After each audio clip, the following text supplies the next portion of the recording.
Je suis donc Koutaba Justin. Cela a été dit, je suis enseignant chercheur à l'université Joseph Kizerbo. J'enseigne l'épistémologie et l'histoire des sciences en master 1 et en master 2. J'ai eu à être appelé à des fonctions non universitaires, notamment comme ministre de la Jeunesse et de l'Emploi de 2006 à 2014,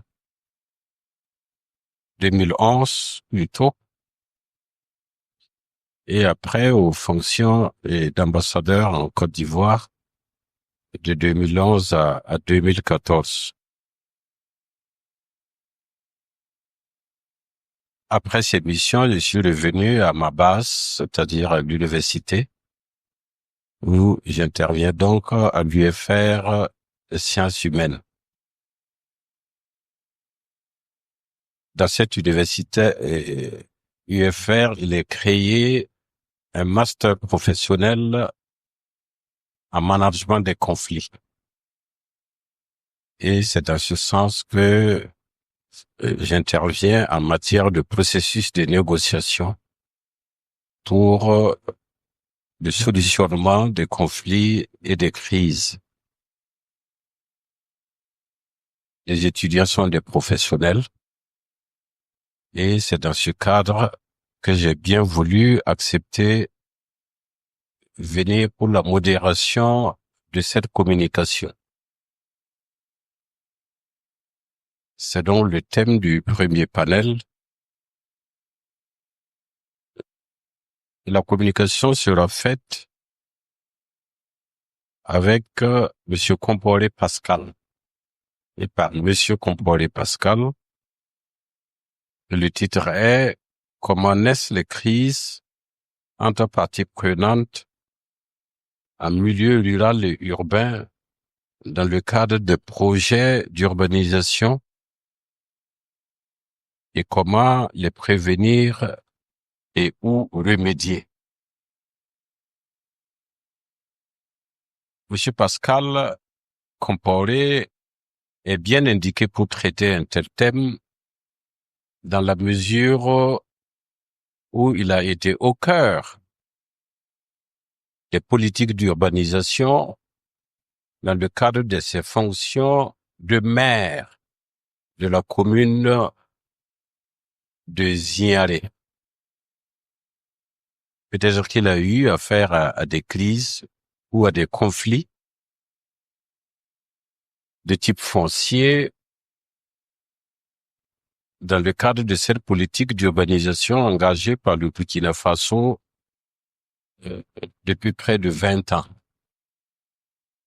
Donc, il est bien indiqué, il s'y connaît, il a vécu ces crises et il aura certainement des choses denses et intenses à nous dire. Sur ce, je vais lui donner la parole. Peut-être que ma présentation n'est pas suffisante. Il la complétera et il commencera la communication. Je vous remercie. Monsieur Compaoré, vous avez la parole. Bien, merci, Excellence. Merci pour la parole. Je pense que la présentation est parfaite. Vous avez tout dit. Parce que ce que je peux ajouter, professeur Koutaba fut mon professeur d'épistémologie à l'université en 2002 à 2004. Donc, et aussi, en son temps, c'était mon citoyen quand j'étais maire de la commune de Ziaré. Actuellement, c'est un papa. Donc, nous essayons de voler sous ses ailes. Merci aux organisateurs de nous donner cette chance d'être pas aux côtés de mon papa et pouvoir apprendre tout choix. Alors, j'ai juste préparé quelques slides de 12 slides l'aide pour que nous puissions réfléchir. Et je n'ai pas cette prétention, en tout cas, de venir au bout de tout ce qui est conflit et crise. C'est juste quelques pistes de réflexion que j'ai essayé de lancer. Alors, si les techniciens peuvent m'aider, à défaut, voilà, moi je peux rester, ou bien vous pouvez m'aider avec pour que les participants puissent suivre. Alors, je peux dire quelques constats. Dans plusieurs localités du Burkina Faso, d'accord? Voilà, allez-y. Alors, dans plusieurs localités du Burkina Faso, des projets de développement et d'urbanisation, pourtant porteurs d'espoir, ils deviennent source de tension. Des conflits émergent entre les porteurs de projets, les populations, les autorités administratives ou coutumières, souvent à cause d'un déficit de communication, de concertation ou de justice sociale. Les crises locales autour de projets sont révélatrices d'un besoin urgent de gouvernance plus inclusive et transparente. Juste une clarification conceptuelle, parce qu'on parle de crise, on parle de conflit. Qu'en est-il exactement? Un conflit est un désaccord entre deux ou plusieurs parties autour d'un enjeu. Il peut être ouvert ou latent, violent ou non. Dans le contexte des projets de développement, il survient souvent à cause d'intérêts divergents, d'un manque de concertation ou de méfiance. Et une crise est une situation d'exacerbation du conflit, où les mécanismes ordinaires de régulation échouent. Elle peut entraîner une rupture sociale, institutionnelle ou communautaire. Alors, la distinction est essentielle parce que tous les conflits ne deviennent pas des crises, mais une crise est toujours le résultat d'un conflit qui a été mal géré.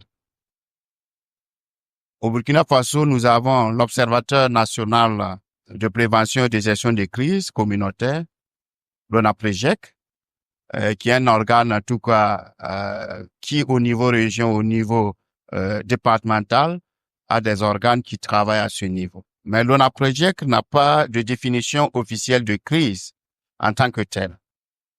Voilà. Donc, l'ONAPREGEC décrit plutôt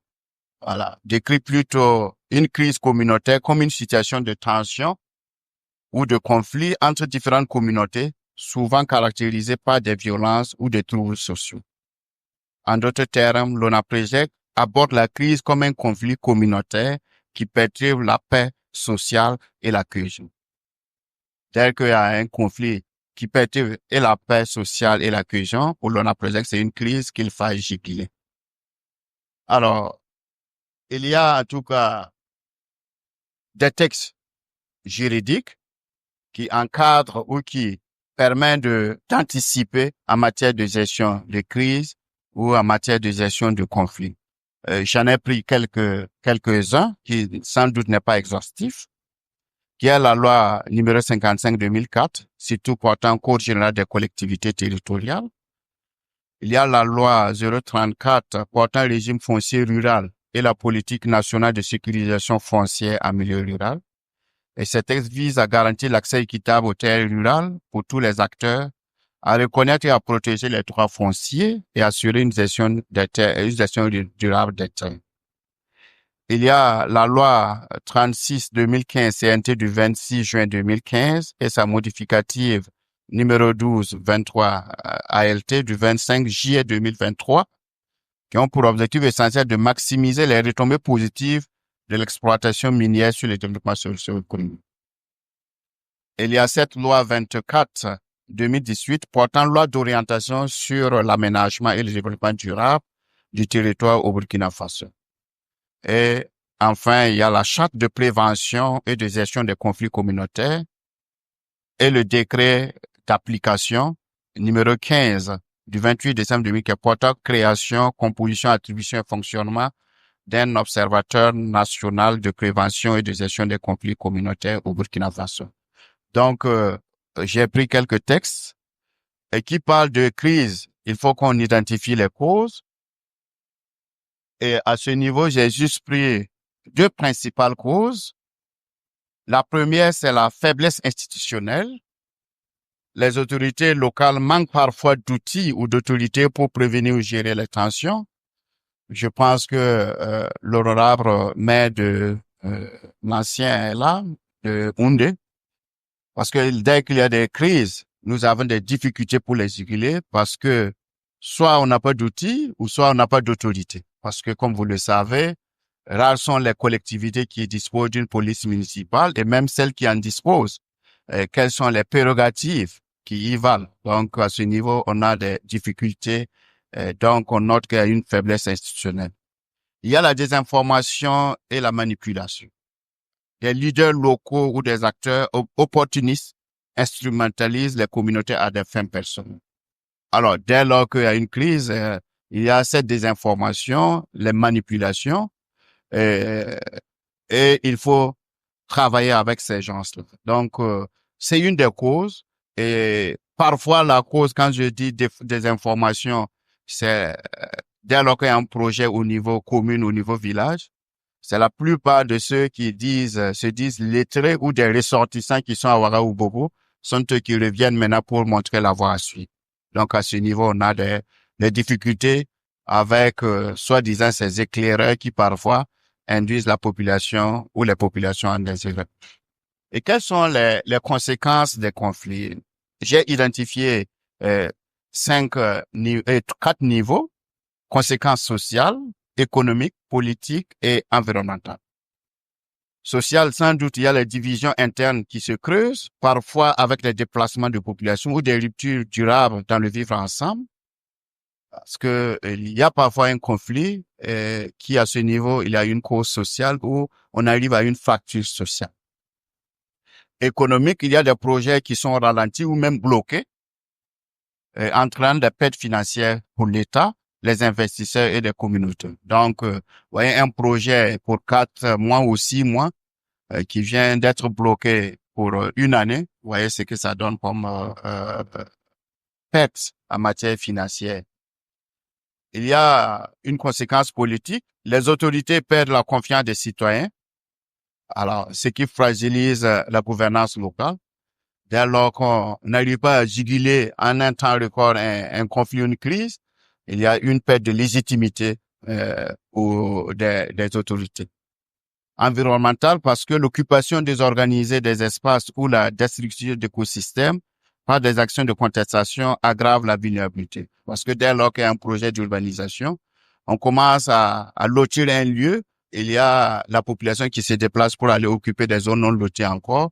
Il y a des problèmes environnementaux à ce niveau à gérer. Alors, les mécanismes de gestion et de résolution, j'ai juste proposé 3 mécanismes. Le premier, c'est le dialogue participatif. L'implication de toutes les parties prenantes en amont permet d'identifier les préoccupations et d'anticiper les blocages.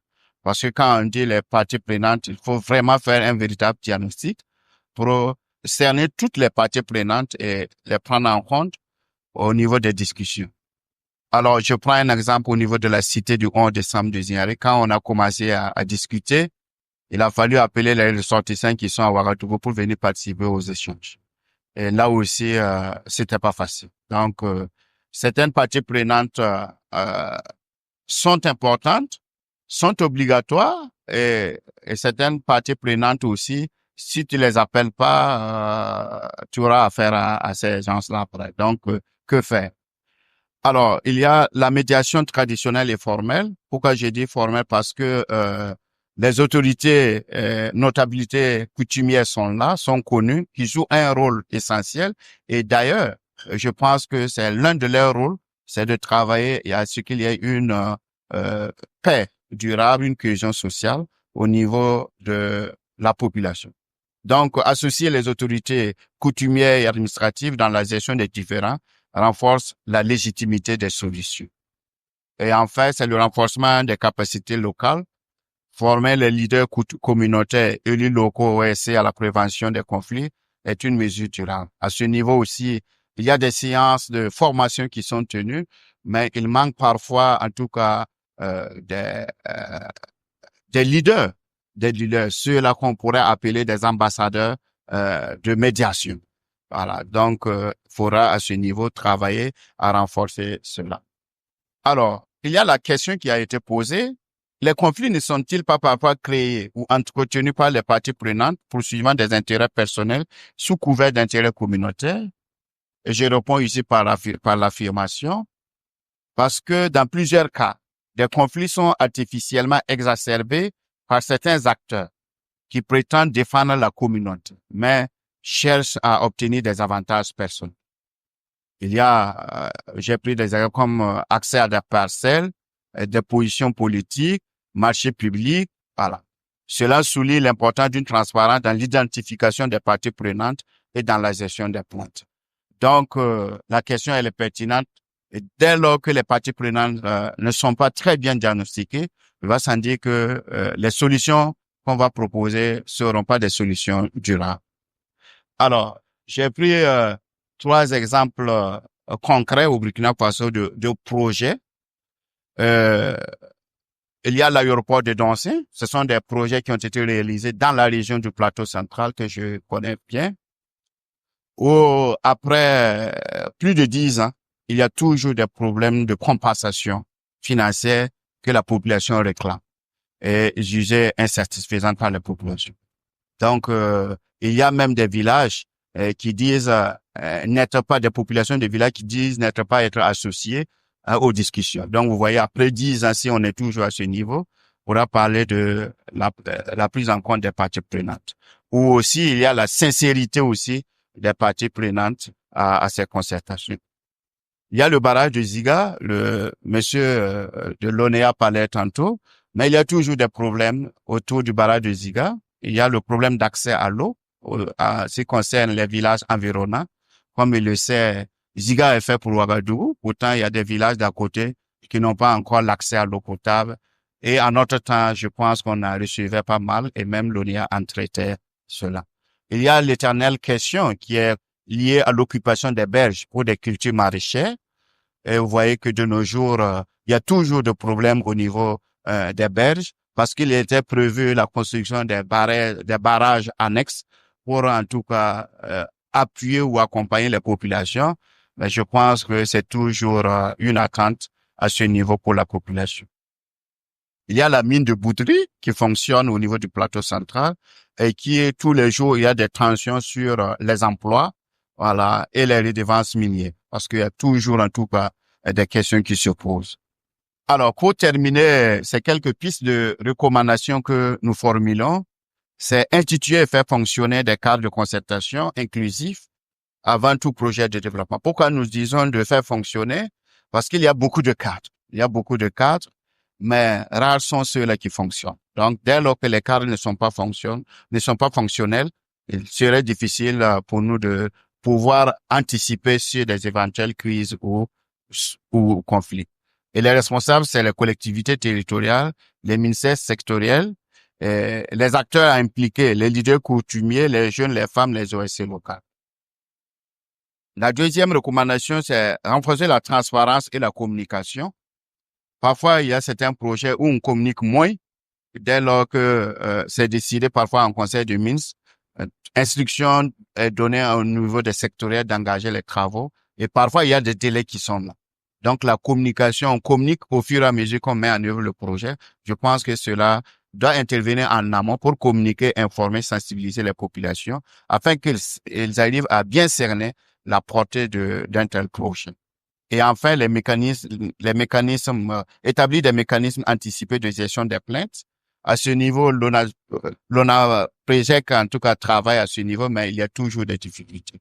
Au niveau des collectivités, il y a toujours, en tout cas, des problèmes, tant au niveau des compétences, même au niveau de la maîtrise, même des stratégies de résolution de conflits. Donc, dès lors qu'il y a un mécanisme formel, cela permettrait, en tout cas, aux uns aux autres d'arriver à résoudre les conflits et les crises. Donc, Excellence, Monsieur le ministre, voilà, chers participants, quelques pistes de réflexion que j'avais à proposer en ce qui concerne la prise en compte des parties prenantes dans la résolution des crises et quelques pistes de solutions. Je vous remercie.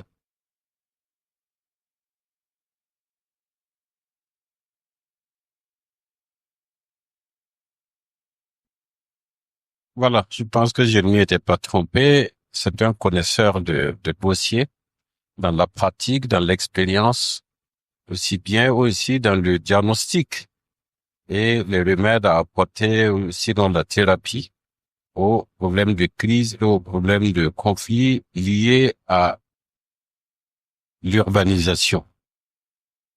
Le maire Pascal Compaoré a commencé par une clarification conceptuelle pour nous dire ce que c'est qu'un conflit, ce que c'est qu'une crise, la différence entre les deux, mais fondamentalement, c'est que ce soit une crise ou que ce soit un conflit, c'est une situation d'opposition, de lutte entre une ou deux personnes, une ou deux parties ou plusieurs parties sur des problèmes de type individuel, sur des problèmes d'intérêt, des questions d'intérêt, et pouvant être soit de nature familiale, soit de nature étatique. Mais en ce qui concerne notre problématique ici, les conflits qui naissent entre les populations et l'administration dans le cadre des politiques d'urbanisation qu'il y a au Burkina Faso. Et il a donné plusieurs exemples qui nous ont permis de connaître les causes de ces crises et comment l'administration ou l'État a mis en place des cadres de concertation ou des cadres de résolution de ces conflits. Je pense que l'autopsie a été très bien faite et je m'en vais vous donner la parole pour d'éventuelles questions d'éclaircissement ou d'éventuels apports ou contributions allant nous aider à renforcer ces politiques de gestion des conflits et à contribuer un tant soit peu à la question de la paix, parce que avant tout, ça pose des problèmes de paix, ça pose des problèmes de cohésion sociale, ça pose des problèmes d'unité, parce qu'on parle de division, de manipulation. Donc, ces conséquences administratives, ces conséquences politiques, économiques, nous pouvons ensemble, en échangeant, et trouver de très bonnes pistes. Donc, sur ce, je vous passe la parole pour d'éventuelles questions et contributions. Et vous c'est le procès Sanou Drissa. Je suis DA à Ingrid. Alors, j'interviens. Tout d'abord, je remercie Monsieur Pascal, c'est ça, Compaoré, pour son exposé très clair, net, comme le modérateur Justin avait dit, c'est vraiment quelqu'un qui connaît le sujet. Effectivement, en tant que maire, certainement, il a suivi beaucoup de ces cas. Et il a bien exposé clairement le thème. Alors, j'ai vécu beaucoup de problèmes de ce genre. J'ai pas encore été maire ni député, mais j'ai travaillé beaucoup dans ma zone avec les politiques. Si bien que j'ai vécu aussi ce qu'il a décrit, tous ces différents états. Et bon, ce qui m'a tiqué un peu, il a dit parfois certains intellectuels compliquent la situation de conflit. Il n'a pas tort, ça c'est vrai. Mais bon, le plus souvent, c'est les politiques aussi ou les maires, parfois, comme il a dit, c'est soit la désinformation qui amène les problèmes, la crise. Les conflits, c'est naturel. On peut pas gérer beaucoup d'individus sans conflit. D'ailleurs, c'est ça aussi qui fait la démocratie et puis la vraie politique de développement et milieu. Mais effectivement, c'est comment gérer le conflit pour éviter les crises. C'est ça qui est important. Et c'est les politiques, les maires, les préfets, etc. C'est pour ça que son exposé m'a beaucoup intéressé. Dans ma zone, j'ai eu à faire beaucoup de projets, construire des dispensaires, construire des écoles, et les politiques sont venus me voir et de les aider. Voilà. Donc, ça fait que j'ai beaucoup travaillé avec eux. Et j'ai eu des projets par exemple, d'urbanisation. J'ai voulu faire lotir mon village et même j'ai cherché à transformer en commune. 2 fois, on a fait ce projet. Le projet, on avait fini par le lotissement. On avait fini de faire tous les papiers, il restait à signer. Et il y a eu changement de gouvernement, on a reporté. 2e fois, tout dernièrement, également, on a fait tous les papiers pour avoir la commune et le lotissement. Et encore, c'était le dernier changement qui est encore bloqué. Actuellement, nos papiers de lotissement, c'était au niveau du ministère des Finances, il restait à signer. Alors, c'est pour ça que son exposé m'a beaucoup plu parce que j'ai vécu ces événements. Mais les conflits, chez nous, on a toujours trouvé des solutions. Et ce qu'il avait dit, que certains intellectuels, au lieu de simplifier, aggravent. Le plus souvent, c'est parfois aussi la communication entre ces intellectuels et les maires ou les préfets qui ne se font pas correctement. Alors, c'est là que je voulais apporter, c'est pas des questions, c'est dire que ce qu'il a dit, il y a effectivement de très bonnes choses qu'il nous a montrées. Et vraiment, je me suis senti dans son discours. Merci beaucoup pour cet apport et merci pour l'exposé qui était net et clair. Mais sinon, nous, les intellectuels, normalement, on doit aider les politiques, la zone à bien réussir. Et c'est, en tout cas, moi, en tant qu'intellectuel, je les ai beaucoup aidés. Et ils ont voulu j'ai failli être député, mais moi-même, j'ai renoncé. Même, on m'a proposé d'être ministre, j'ai renoncé pour ma formation. Pour tabac, on se connaît bien. Et merci pour venir nous aider aujourd'hui pour définir correctement la responsabilité sociétale non des entreprises. Merci beaucoup. Disons merci au professeur Sanou Trissard. Comme il l'a dit, on se connaît bien. On a géré beaucoup de conflits, mais des conflits entre enseignants, étudiants, des conflits internes à l'université. Et j'ai à l'époque apprécié sa discrétion, son tempérament très calme, sa pertinence intellectuelle. Et aujourd'hui encore, je suis heureux de le revoir. Ça fait longtemps qu'on ne s'est pas revu. Et de profiter aussi de ses expériences en matière de gestion des conflits et en matière d'implication dans les projets de développement de nos localités. Il a sorti le mot et qu'il fallait certainement dire, c'est la question des lotissements. La plupart des conflits au niveau des communes relèvent des problèmes de lotissement.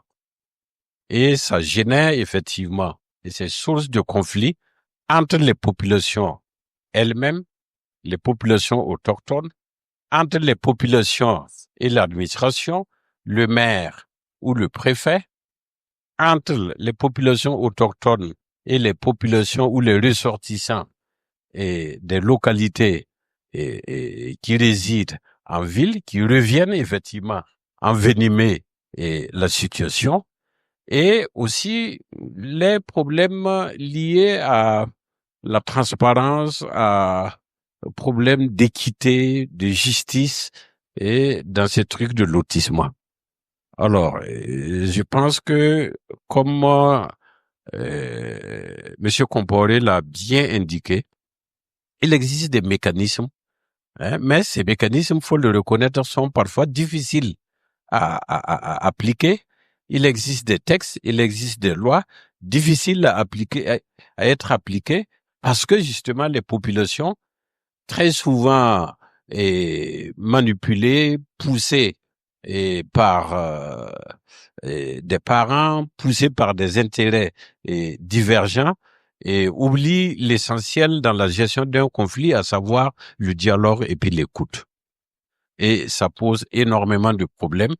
Et la preuve est que ces conflits peuvent vraiment se dégénérer et être très, très violents.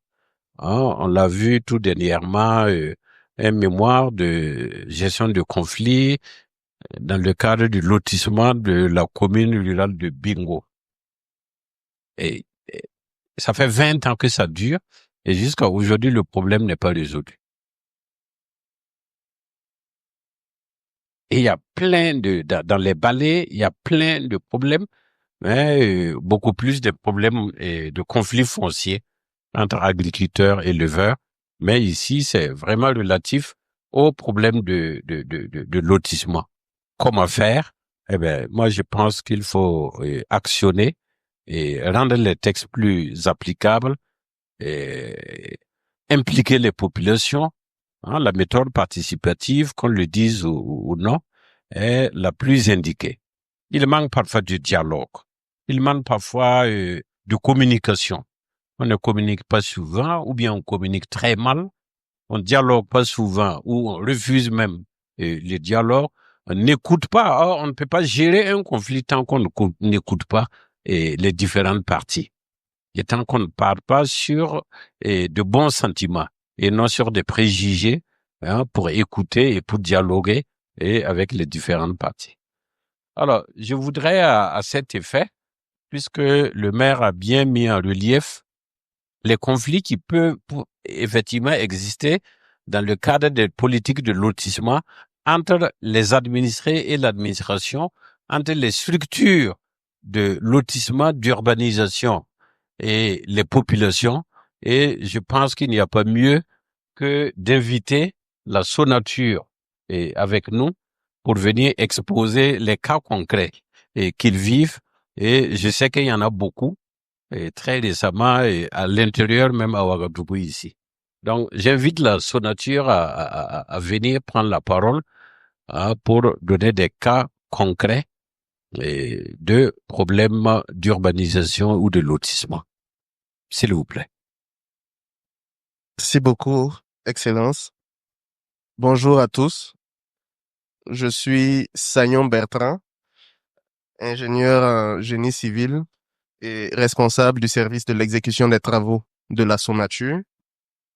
Ce matin, notre intervention va porter sur 3 points essentiellement.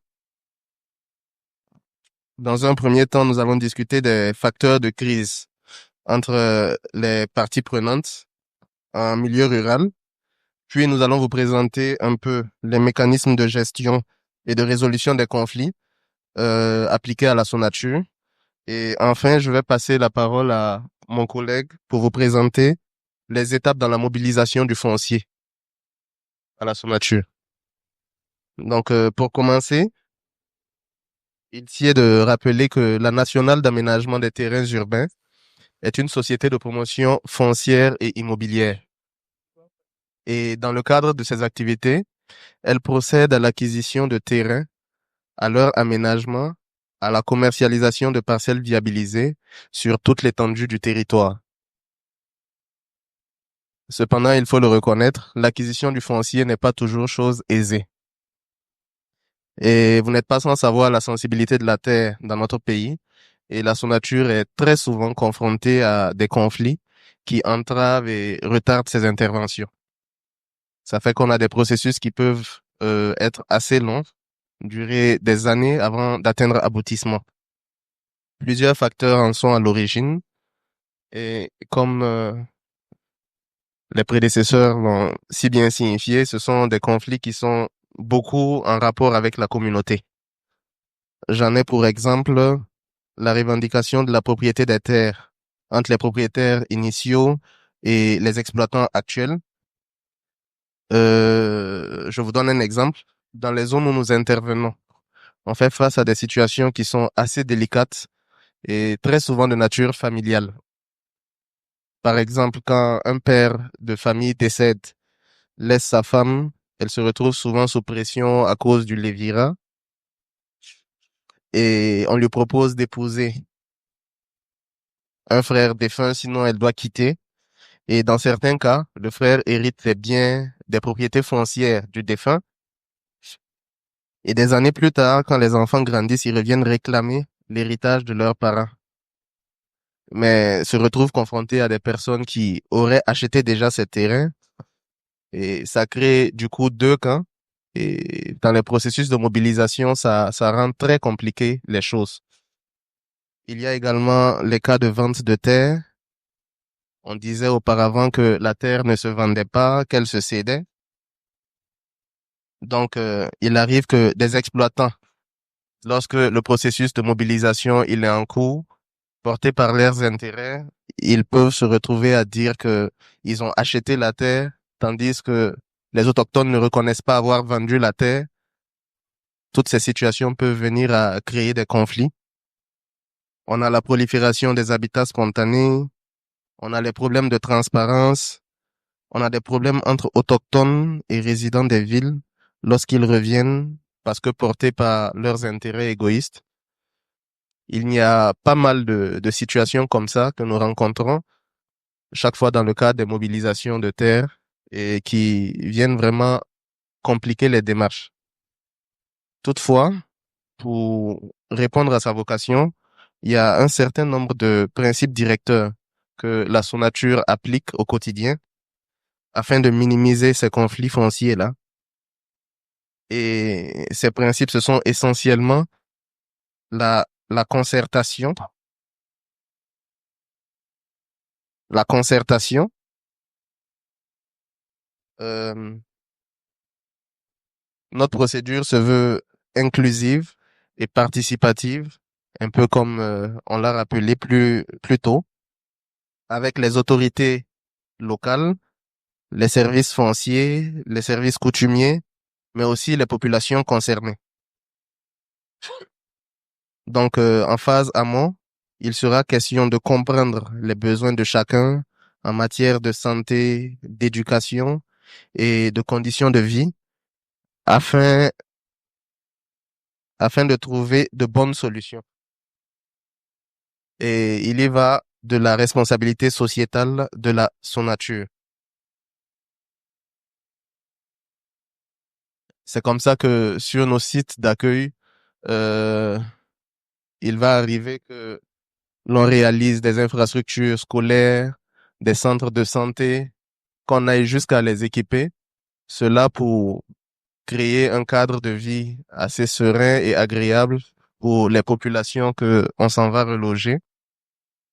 Et on va jusqu'à réaliser des forages, des bornes fontaines et approcher l'électricité de ces zones appelées couramment trames d'accueil là, pour en tout cas offrir un cadre de vie assez agréable aux populations qui vont y vivre. L'un des deuxièmes principes, c'est le respect des droits des propriétaires fonciers. En effet, la stratégie de mobilisation foncière de la Sonature se base sur les dispositions de l'article 6 de la loi numéro 009-2018/AN du 3 mai 2018 portant expropriation pour cause d'utilité publique et indemnisation des personnes affectées par les aménagements et projets d'utilité publique et d'intérêt général au Burkina Faso. Cette loi stipule que les indemnisations résultant de l'expropriation pour cause d'utilité publique sont régies par des principes. Il s'agit essentiellement du respect des droits fondamentaux, droits humains, droits de propriété, équité de genre, valeurs culturelles et organisation socio-spatiale des populations affectées. Il y a également la participation et la transparence au travers du dialogue, de la concertation, de l'implication de tous les acteurs, de la bonne gouvernance dans le processus d'indemnisation. Enfin, il y a le développement équitable. Nos compensations sont faites terre contre terre, en zone urbaine et rurale. On a la promotion socio-économique également des zones concernées, le respect des principes du développement durable. Et enfin, les projets de la Sonature s'appuient sur des documents de planification que sont le SDO, le POS, et suivant les orientations qui sont fixées par le gouvernement. Pour la suite de la présentation, je vais passer la parole à mon collègue pour vous présenter les étapes que suivent la Sonature pour mobiliser le foncier. Je vous remercie. Bonjour, je suis Taïbou Traoré, ingénieur génie civil. Je suis à la direction technique de la Sonature. Et il faut dire que la Sonature, jusqu'à cette date, mobilise les terrains urbains. Et les étapes de la mobilisation des terres se font en 5 étapes. La mobilisation des terres au niveau du foncier au niveau de la Sonature se fait en 5 étapes. Et c'est suivant la procédure de cession volontaire. Et la première étape ou bien premier axe, c'est l'identification. Et les identifications ici, c'est à 2 niveaux. On identifie les terres et les propriétaires. Bon, quand on dit propriétaire ici, les propriétaires terriens et les autorités locales concernées. Donc, durant cette étape d'identification, il y a des discussions préalables qui sont menées, des approches au niveau des populations concernées, des autorités locales et coutumières concernées, afin de baliser en quelque sorte le terrain.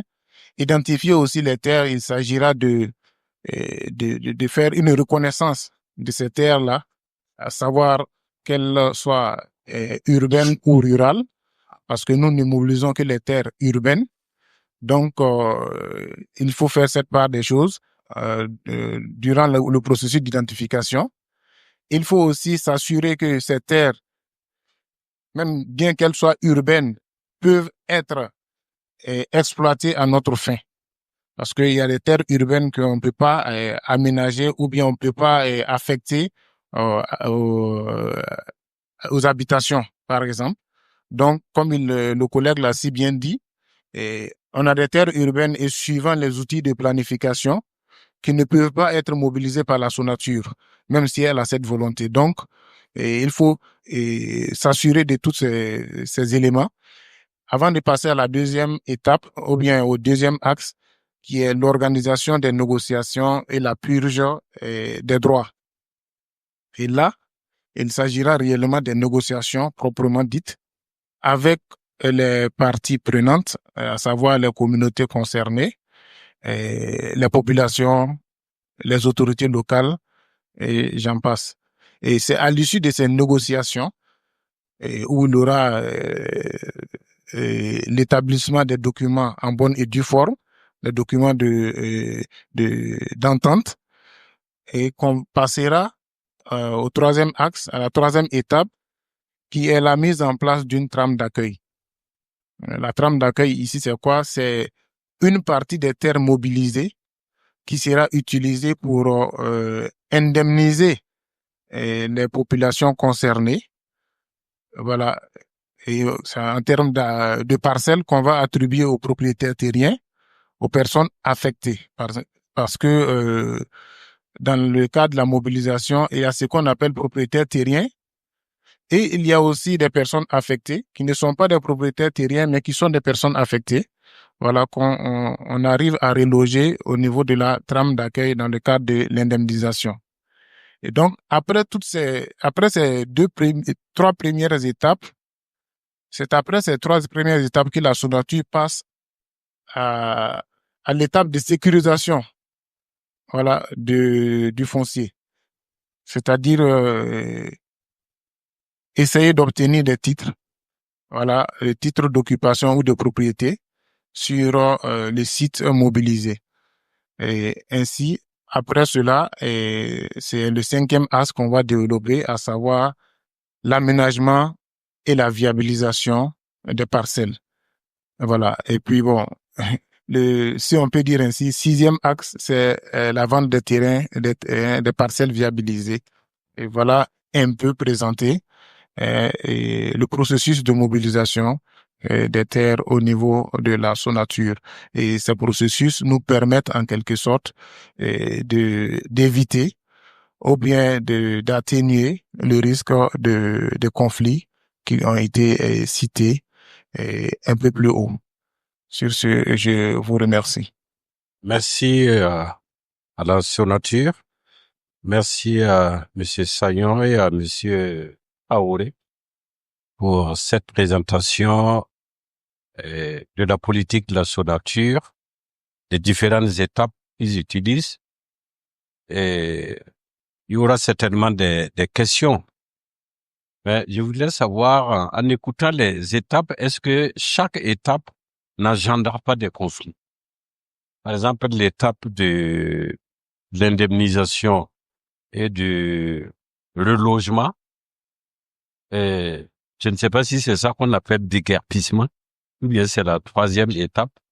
Est-ce que chaque étape n'engendre pas un type de conflit bien précis et comment vous les résolvez?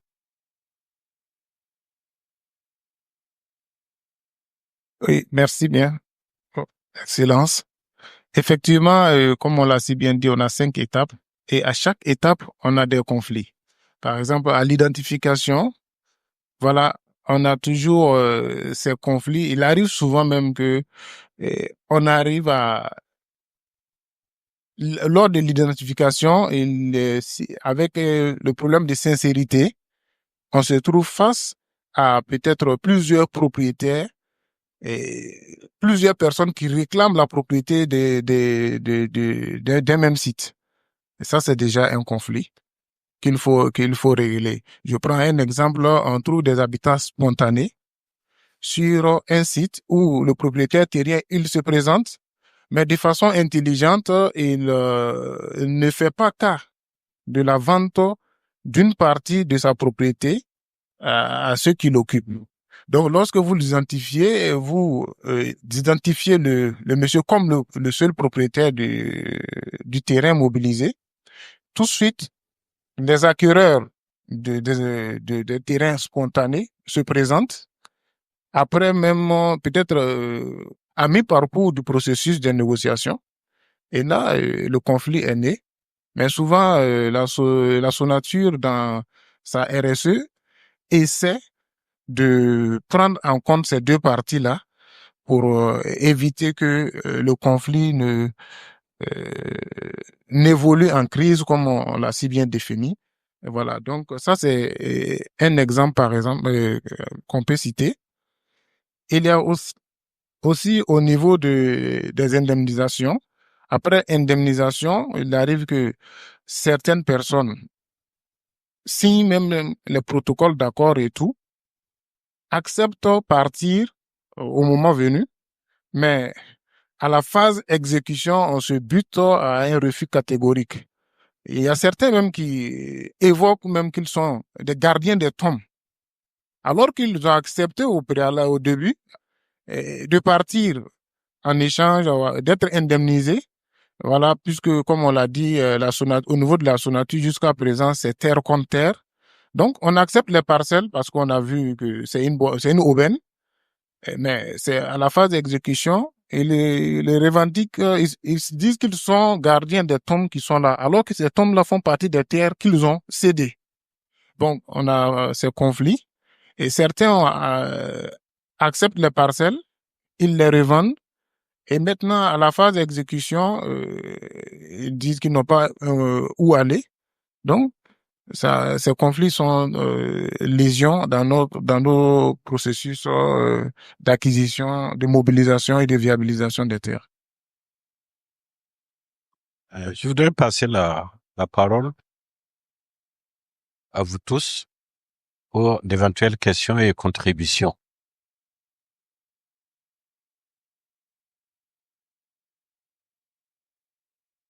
Toujours sur la communication de Maire Pascal Compaoré ou de la Sonature.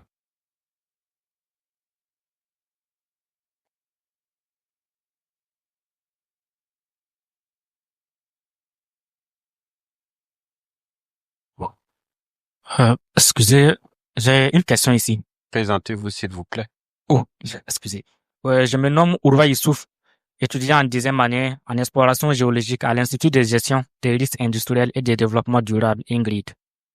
Et ma question est la suivante. Par exemple, on évoquait que au niveau même des foncières, il y a beaucoup de conflits. Donc, moi, je voulais un exemple avec des explications claires. Par exemple, comment gérer un cas de conflit où la terre est vendue par un membre de la famille qui n'en est pas héritier. Par exemple, un oncle qui vend le terrain de son frère qui est décédé, alors que les enfants de ce frère revendiquent être les héritiers. Donc, comment est-ce qu'on arrive à gérer ce genre de cas? Voilà ma question.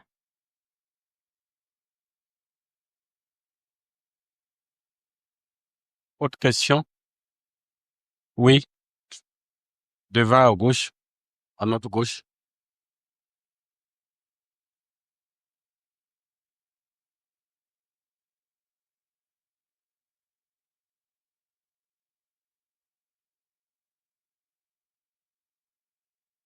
Merci bien.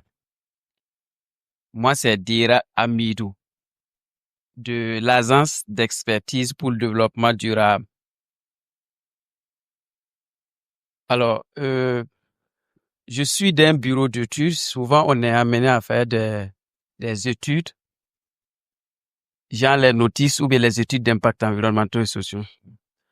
On avait un cas concret que je voulais également vous partager et peut-être solliciter vos avis, vu que vous avez beaucoup plus d'expérience dans le domaine. Donc, ce que je voulais savoir, on a eu un site, il s'avérait que ceux qui sont là en train d'exploiter les cultivateurs présents, ils sont pas les propriétaires, mais ils n'ont pas également payé ces champs-là. On les a offerts. Maintenant, lorsqu'on voulait faire nos études sur ces champs, eux, ils ont fait comme si c'était bon, oui, puisque ils ont considéré comme pour eux parce qu'on les a donnés. Maintenant, entre-temps, pour les autres sociétés, et on va dire, c'est pas les autres sociétés, mais les autres propriétaires, quand ils ont su que c'est une société minière qui voulait s'implanter dans la zone, ils sont venus dire non, ces champs sont nos champs. On les avait offerts. Mais vu que vous voulez faire une étude sur ça, nous sommes les propriétaires. Donc voilà un cas concret. C'est pas si on doit les prendre en compte ou bien on considère ceux qui sont en train d'exploiter. Selon les actuels exploitants, eux, on les a offerts et donc ça devient leur propriété. Pourtant, les propriétaires aussi viennent dire non.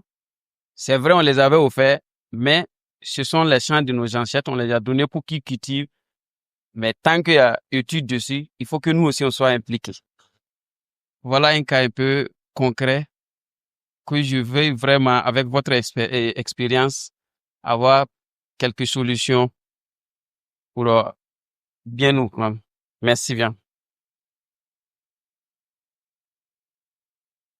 Autre question? Oui. Toujours à notre gauche. D'accord, merci. Moi, je me nomme Ouedraogo Sotisi Abdulaziz, étudiant à Ingrid. Bon, je ne connais pas si bien en matière de parcelles ou la vente des parcelles, voilà, ou l'acquisition des terrains. Mais on voit certains cas sur la vente des terrains et le propriétaire peut vendre son terrain à plusieurs personnes.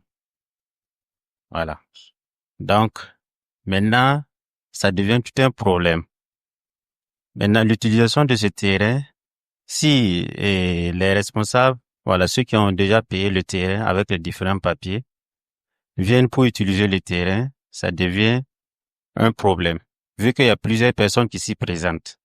Et si le problème vient à votre niveau, quelle est la solution que vous pouvez proposer aux différentes personnes qui ont déjà eu à acquérir le terrain?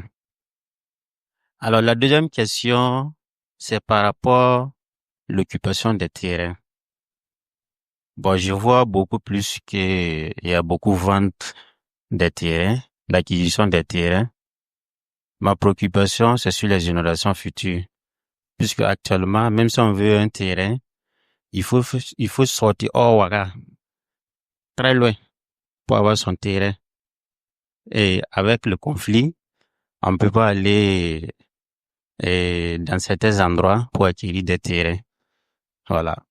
Maintenant, est-ce que la SONASUR a une idée par rapport à ce problème-là? Merci. On prend une dernière question pour essayer de respecter le temps. Dernière question. Oui, monsieur le maire de Houndé. Merci, monsieur le modérateur. Ma question s'adresse à la Sonature. Alors, j'ai vu que dans leur intervention, ils font des compensations terre pour terre. À supposer qu'ils fassent des compensations pour des propriétaires terriens, terre pour terre, qui n'ont aucun moyen de mettre en valeur les parcelles.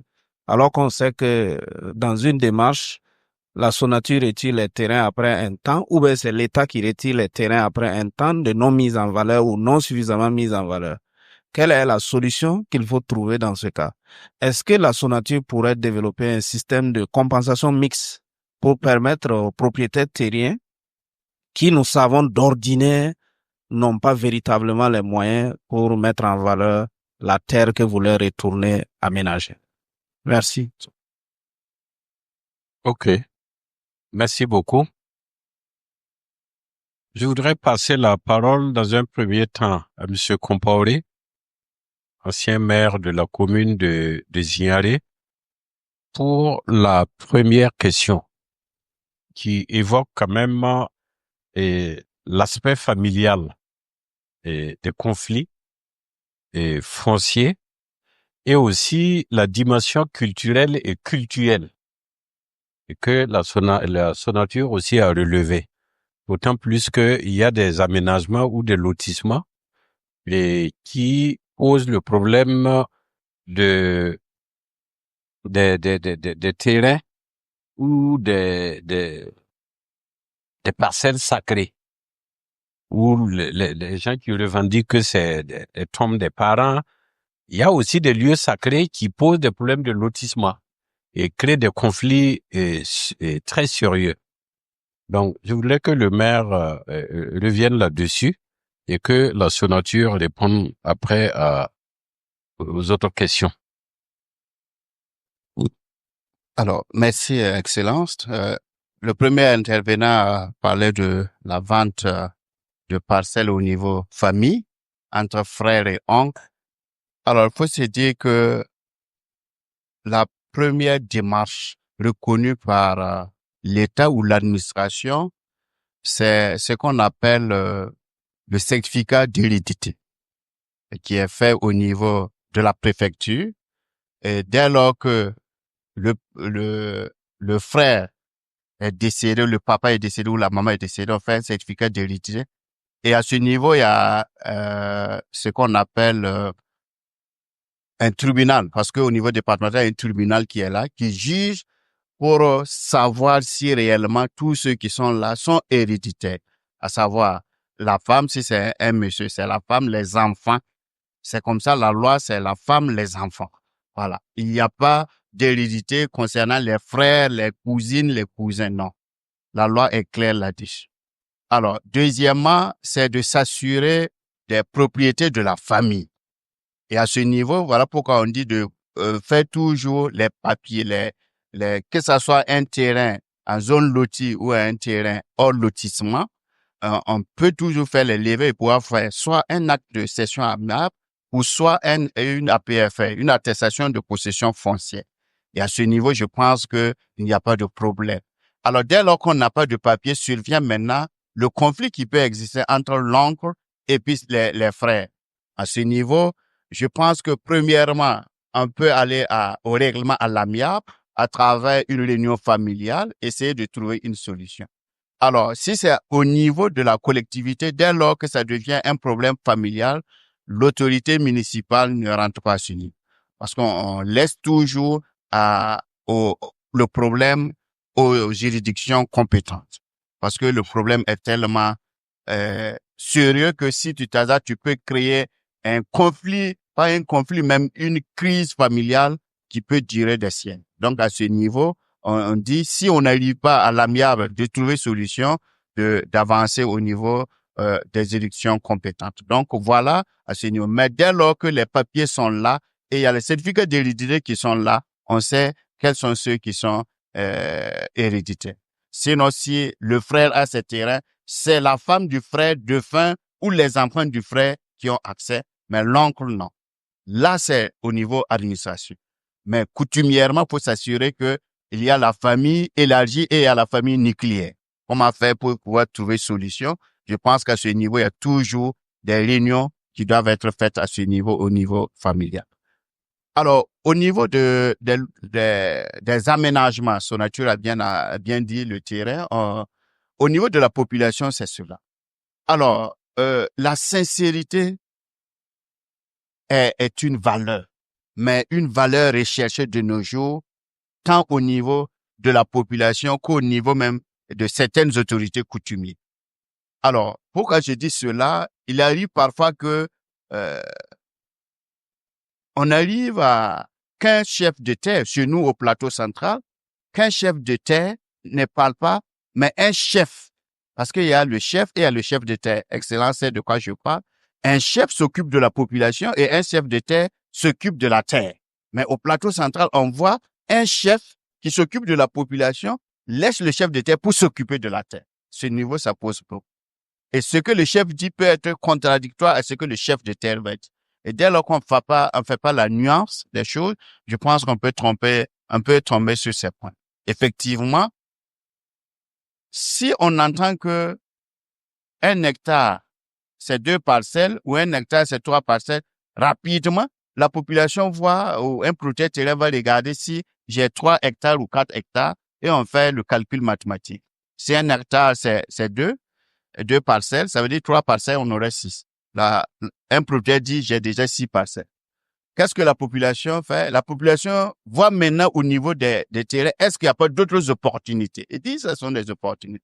On va voir s'il y a une tombe dedans, ou bien s'il y a un lieu sacré, comment on va faire pour que, au lieu que on puisse donner, on puisse tenir qu'on puisse augmenter le nombre de parcelles. C'est-à-dire que, au lieu que on prend le lieu sacré, on va dire, bon, donnez-nous une autre parcelle ajoutée. Et si vous acceptez cela, ils vont revenir maintenant pour dire que pour déloger ou pour désacraliser le lieu, il faut encore quelque chose. Donc, vous voyez que la population n'exprime pas en un coup les besoins ou les doléances. C'est au fur et à mesure que les choses avancent que on doit le faire. À ce niveau, j'ai dit, il y a parfois la prise en compte des parties prenantes. Si la prise en compte des parties prenantes n'a pas été exhaustive, ça pose un problème. Et deuxièmement aussi, c'est la rapidité avec laquelle parfois les projets sont conduits. Parce que Sonature est là, ils ont un projet à Ziaré. Je sais de quoi je parle. Ce projet Sonature, j'ai pris 5 ans pour pouvoir résoudre le problème. J'ai vu que il y a de cela 3 jours, DG était sur le site pour dire qu'il est satisfait. Mais c'est après mon départ qu'ils ont pu commencer maintenant à compenser, à faire les compensations, à résoudre le problème. Mais qu'est-ce qui était posé comme problème? C'est qu'ils avaient dit qu'il y avait un site. Et deuxièmement, le chef avait dit en son temps que tout ce qui est compensation, on doit lui remettre les parcelles et c'est à lui maintenant de gérer avec les propriétaires. Donc, vous voyez que ça pose problème. Voilà. Donc, le chef dit, donnez-nous les parcelles et nous aussi, moi, je vais voir tous ceux qui sont propriétaires et pour gérer. Moi, j'ai dit non. Chacun doit aller sur le terrain, s'arrêter sur le site, montrer sa parcelle. Parce que chez nous, on ne piétine pas la terre si la terre t'appartient. Tu disparais. Donc, on dit, tous ceux qui se disent qu'ils sont propriétaires, venez sur le terrain, vous allez marcher, montrer les limites de votre terrain. Et dès lors que moi, j'ai commencé à dire cela, il y a d'autres qui me disent qu'ils viennent plus. On doit aller sur le chef, on va discuter de ça, on ne doit pas aller sur le terrain. Donc, vous voyez. Mais par fini, j'étais obligé d'aller sur le terrain et chacun a montré les limites de son terrain. On a pu faire le diagnostic et on a pu en tout cas travailler à dédommager les uns et les autres. Donc, Excellence, voilà le problème qui est là, c'est la partie prenante et aussi la sincérité. Et de nos jours, la parole donnée n'est plus celle que nous, on est né trouver. C'est-à-dire, la parole donnée est sacrée. Je pense que de nos jours, la parole donnée est relative aux opportunités qu'on a en face. Elle n'est plus sacrée comme on est né trouver. Donc, voilà, Excellence, par expérience, voilà ce que je peux dire en ce qui concerne les lotissements, qui du reste, c'est des problèmes réels et qu'à chaque moment, à chaque étape, il y a des conflits à résoudre, mais dans l'écoute, dans la prudence, mais surtout dans un esprit d'interrogation, on arrive à trouver des solutions. Merci. Merci, monsieur le maire. Donc, je pense que le problème, on le voit dans beaucoup de ces dimensions, hein, mais il y a une donnée fondamentale qui est là, est que la terre ne se vendait pas. Aujourd'hui, comme toute autre chose, tout se vend, tout s'achète aujourd'hui. La terre est vendue, la terre procure des revenus et ça génère naturellement des conflits. Des conflits matériels, des conflits d'intérêts, mais comme cela a été mis en exergue, des conflits aussi de valeurs.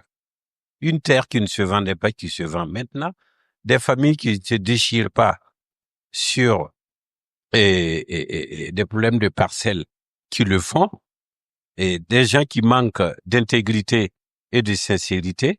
Donc, voilà la dimension que prend les conflits fonciers, les conflits de lotissement aujourd'hui. Et la Sonature rencontre probablement et très certainement ces différents problèmes. L'exemple que le maire a donné sur Zignaré, c'est pareil.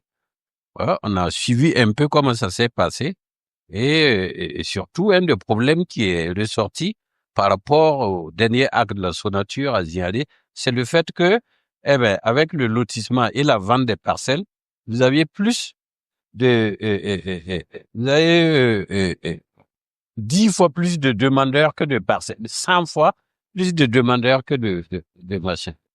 Et la Sonature était obligée de surseoir à la vente des parcelles.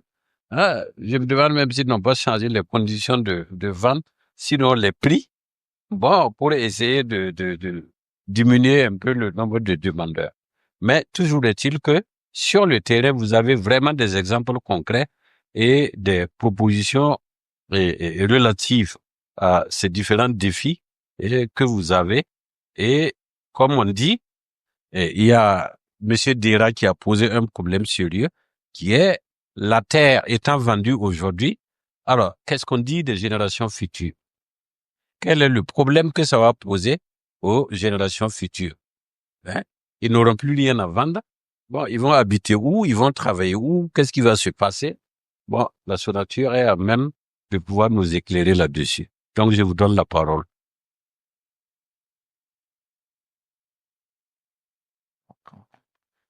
Ok, merci bien, Excellence.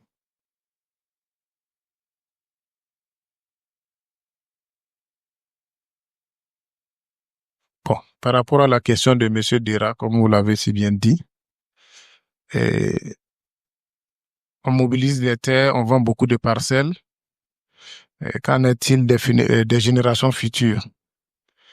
Il faut dire que la Sonature, consciente de cette situation, a adopté une politique qualité basée sur 3 axes, et parmi lesquels il y a cette façon de changer les procédures habituelles que nous avons en termes de mobilisation et d'aménagement des terres, et aller à cette étape qui est de construire plus en hauteur, encourager les constructions en hauteur pour optimiser les espaces.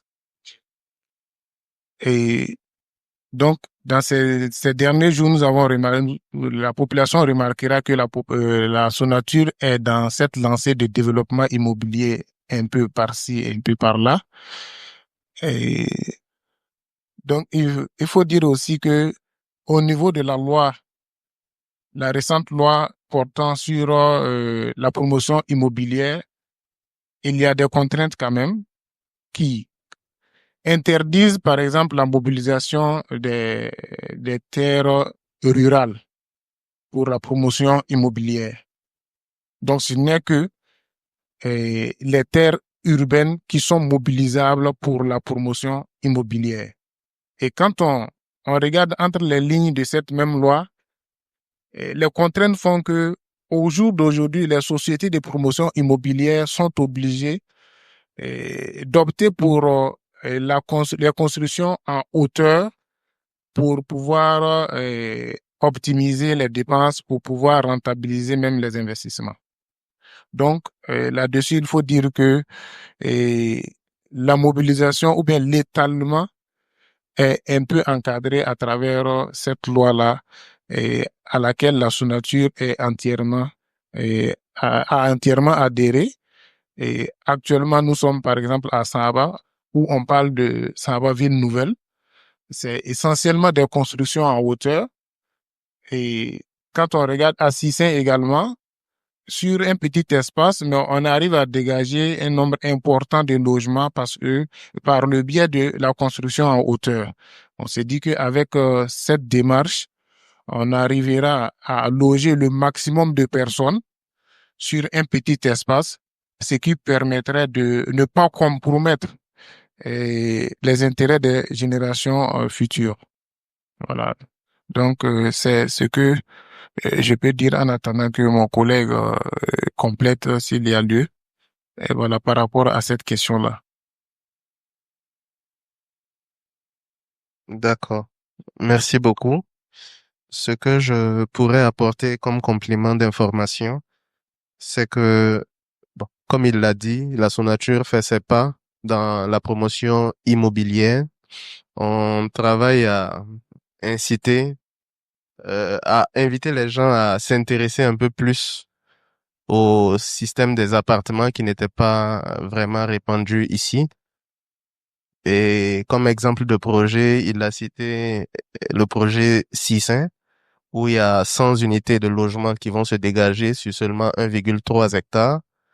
On a le projet, on a un projet avec Burkindi Business Center, où il y a pas mal de bâtiments qui vont se dégager et permettre d'obtenir plusieurs unités de logement aussi.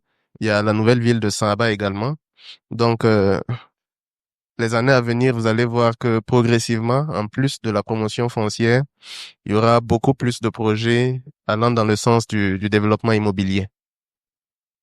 Je pense que Monsieur Dira avait également demandé comment les cultivateurs non propriétaires étaient pris en compte. Je pense que par rapport à ça, pour un de nos projets récents, en plus des propriétaires terriens qui étaient là, pour lesquels on a fait l'enquête foncière, il a été question de s'attacher les services de l'environnement pour venir prendre en compte également ceux qui avaient leur plantation, voir quelle culture il y avait, quel était le niveau de maturation de ces cultures-là, pour voir dans quelle mesure ils pourraient avoir une compensation qui, cette fois, serait financière. Voilà. Donc, je pense que c'est ce que je peux apporter comme plus à la question de Monsieur Dira. OK. Merci beaucoup. Et je pense que ce qu'on peut retenir est que les prochaines générations doivent vivre autrement dans un autre espace et doivent adopter un autre style de vie. Oui, sur des espaces vitaux, moins grands, moins sources, et certainement ça apportera aussi une modification dans la grandeur et les dimensions de famille. Alors, je pense que on va dire, mais je voudrais quand même poser une question aussi bien à Monsieur Comporé qu'à la Sonature, et pour terminer cette intervention. Et qu'est-ce que vous pensez de ceux qui pensent que le problème foncier ou le problème de lotissement pourrait être une bombe à retardement qui pourrait changer beaucoup de choses négatives?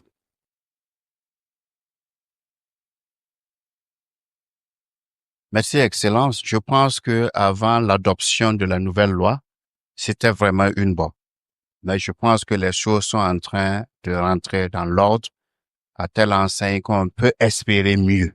Parce que, comme l'a dit, je vous donne pas une anecdote, mais c'est une réalité. La première délibération que j'ai prise quand je suis arrivé en fonction, c'était une délibération sur une superficie de 75 hectares. Alors, j'ai pris le dossier, on a analysé, j'ai déposé le dossier. Je voulais pas l'introduire au conseil parce que je me suis dit que c'est tellement trop et abusif. Mais je me suis réveillé le matin, j'ai trouvé que le chef et la population sont devant ma cour pour venir me demander pourquoi je vais pas délibérer sur ce dossier parce que c'est leur terre, ils ont accepté, ils ont vendu, ils ont pris de l'argent et c'est pas mon terrain, c'est pas le terrain de mon papa ni de mes ancêtres.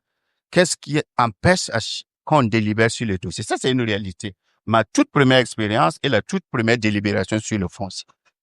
Mais le projet immobilier, quand il est arrivé, il a fait miroiter en tout cas la population, les conseillers, en présentant en tout cas des images avec une ville, je peux dire une ville extraordinaire, tellement jolie, belle que tout le monde était là. Ah, qu'est-ce que c'est ça? Ziaré sera en tout cas du Hong Kong.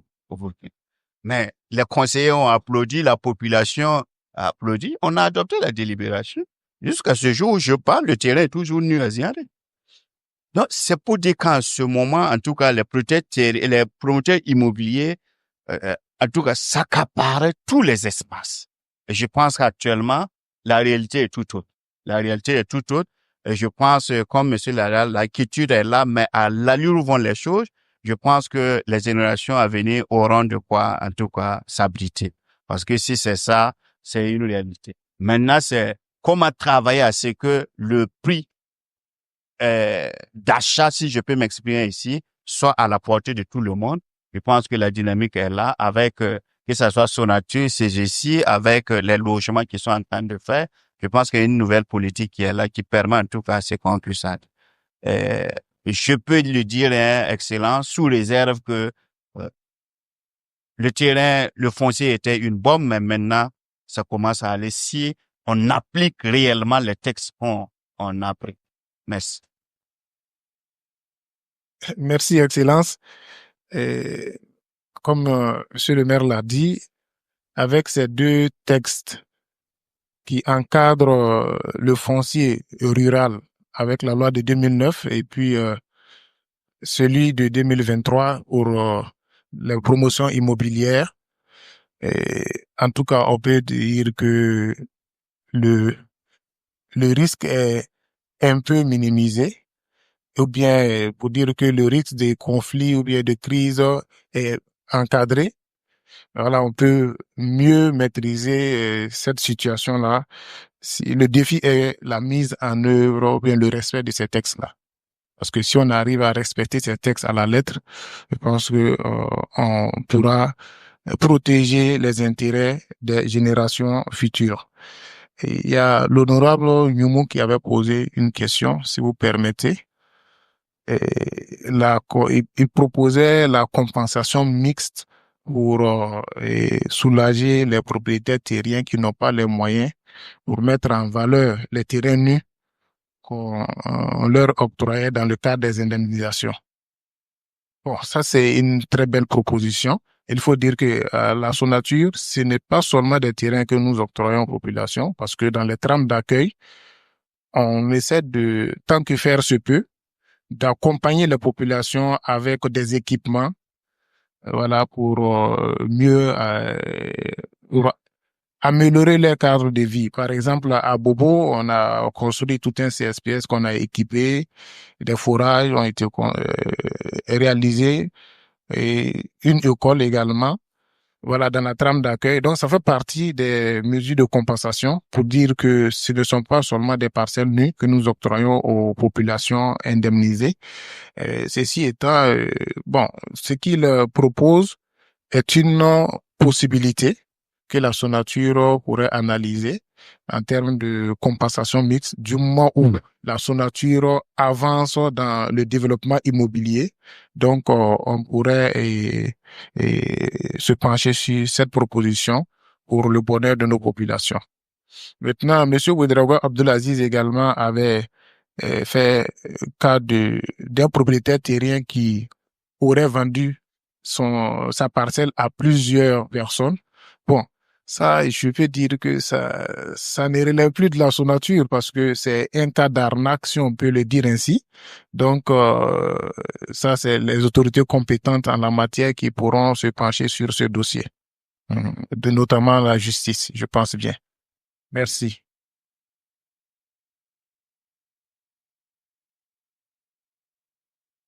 Alors, je voudrais, en qualité de modérateur et en votre nom à tous, remercier Monsieur le maire Compaoré et Pascal, et remercier Monsieur Sayon et Monsieur Traoré. Je pense que on a appris beaucoup de choses. Ils ont une gouverne et une expérience, sinon une technicité et par rapport à la question posée. Et je pense que chacun en retirera beaucoup. Et ensemble, nous ferons tous à mesure de comprendre ce problème foncier, ce problème de lotissement et le problème de conflit en général. Et nous pourrons apporter notre pierre aussi à l'édification d'un Burkina de paix, d'un Burkina de cohésion sociale, donc d'un Burkina de développement durable. Sur ce, je vous remercie.